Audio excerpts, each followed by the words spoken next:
जे मान्यवर ओडिशार राज्यपाल जे पुओ अच्छा ललित कुमार सी जड़े सरकारी कर्मचारी एएसओ ताकू से गाली गुलज करने सह माड़ मारिया घटना सामना को आसी एवं अत्यंत दुखदायक घटना कि जड़े सरकारी कर्मचारी को राज्य जे सर्वोच्च पाहरे जे प्रथम नागरिक राज्यर राज्यपाल पुओ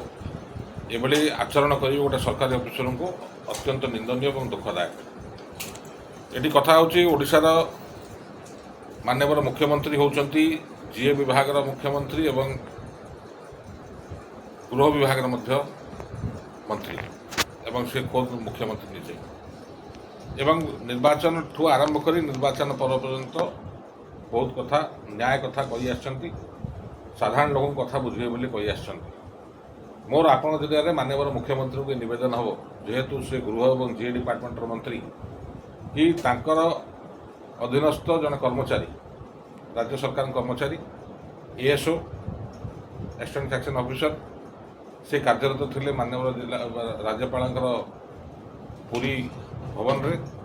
एवं ताकू डाकी जोड़ी भाव में पुओ असल्ट कर संक्रांत रे से पुरी थाना रे एतला देइछंती।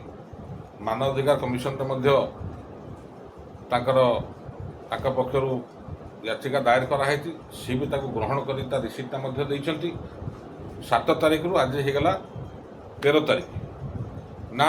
ये संक्रांत एफआईआर देलापर पुलिस कौन पचरा उचरा कर से संक्रांत जहाँ धारावाहिक कार्यक्रम हवा कथा विधिवत कार्यक्रम हवा कथा पुलिस तरफ से करा जाए नहीं। या पछरे कारण कौन और रहस्य कौन जो कथा आप मत आगुरी पचारे ब्राह्मण पुओ माकड़ माइले दोष ना जदि राज्यपाल सुपुत्र जदि सरकारी कर्मचारी को यह भाव में दुर्व्यवहार करेंगे आक्रमण करेंगे मारधर करेंगे जदि राज्य सरकार शास्ति दे पार ना जो कथा कहुच्छे ओडिशार जनसाधारण को न्याय दिज्व एटा केतुर शाणित हम और केतुर या लोक विश्वास करेंगे सरकारी कर्मचारी सरकार को विश्वास करेंगे एक प्रश्नवाची। विभिन्न समय आम राजनीतिक दल मैंने आम कर्मकर्ता माने ब्लॉक स्तर तो हो कि तहसिल हो कि जिला स्तर में अनेक समय सरकारी अफिसर सागर तेरीमेरी होता है किंतु दृष्टान्तमूलक भाव में जब भी यह घटना घटी चाहे जिलापाल हूँ चाहे एसपी हूँ तत्कालीन मुख्यमंत्री हूँ सबु विहित कार्यानुष्ठान ग्रहण कर अद्यावधि सरकार ये घटनावली पर चुप कहीं एक सन्देह सृष्टि कर सरकार का आचरण पर एक प्रश्नवाची सृष्टि कर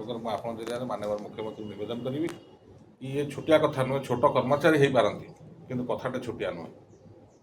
तेणु ये जिनस को आखि आगे रखी कर्तृपक्ष पुरी एसपी को से हिसाब से निर्देश देवा दरकार डीजीपी ओडिशा निर्देश देवा दरकार ये विषय में जहाँ कार्यानुष्ठान ग्रहण करा कथा ओडिशार जनसाधारण अपेक्षा करछंती कि कौन राज्य सरकार या विहित पदक्षेप नौ।